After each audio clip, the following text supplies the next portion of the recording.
Well, car advice website Ask Patty says more than half of the world's women are unhappy with the car products on offer. And in the US, women influence 80% of car buying decisions. American women have also overtaken men with the number of driver's licenses. But despite having so much influence on the auto industry, that's not reflected in the workforce. The most recent government data shows the majority of women in car manufacturing, 56%, hold clerical positions. When it comes to leadership roles, that share drops to the teens. Just 16% of top executive positions are held by women. Well, for a deeper look at how the U.S. auto industry is attracting women, I spoke with Lisa Copeland. She's managing partner of Fiat Alfa Romeo in Austin, Texas. I started by asking her how the car industry has evolved to include women.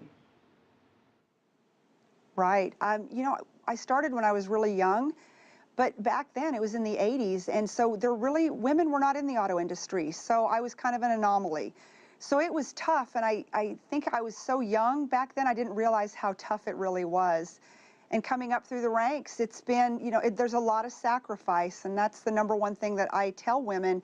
What a great industry and what great opportunity and glass ceilings.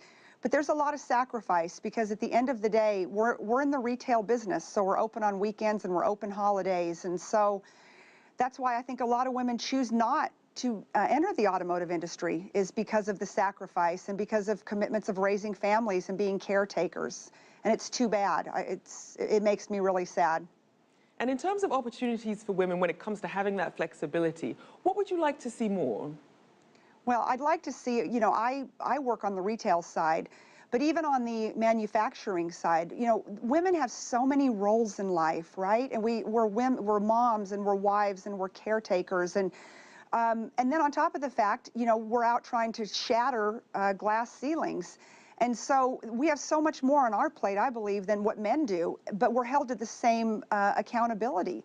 And so, I would like to see where there would be more flexibility, more job sharing, more opportunities for great women to enter this industry, more flex time and things like that. And I just don't think the industry's gotten there yet.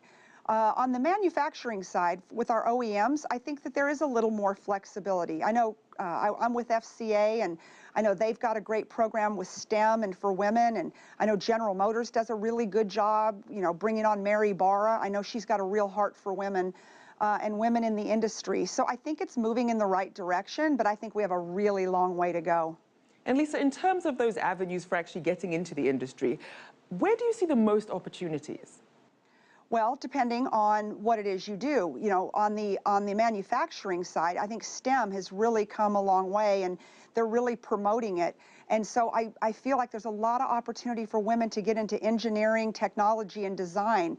Women influence 85% of all car purchases. So it's such a natural place for women to get into the engineering and the design and even the technology side of the automotive industry. I mean, think about it. If women dictate 85 or influence 85% of the buying decisions, shouldn't they be designing the cars and coming up with the technology? So there's a real opportunity there from that side of the house. And on my side, on the retail side, I think the sky's the limit. There's not a certain education level. There's not anything. It's a passion, and it's loving people. And the sky's the limit. I know I look at myself. I mean, I went to school for fashion, and I started out as a car salesperson, and now I'm a dealer principal in the largest dealership in the country. And nothing special. I just worked hard, and I stuck with it and never gave up. But I'll tell you this, I made a lot of sacrifices, and I don't know that every woman wants to make those sacrifices. And you mentioned that the power women actually have when it comes to car buying. And I'm wondering, why do you think then automakers are still more so focused on the buying aspect and not actually having these women as employees in their companies? You would think they would. And I think in fairness to the industry, they've really, especially in the last 5 years, what I've really seen is from the retail side to the OEM side, that they really are concentrating, going into the colleges, working with the STEM programs, really doing a lot of recruiting out of different areas, real estate. I can tell you, I'm very intentional to hire women. I look for women on the sales team. I look for women managers. But I think you have to be intentional in your hiring practices, because women don't just fall off trees in the automotive industry.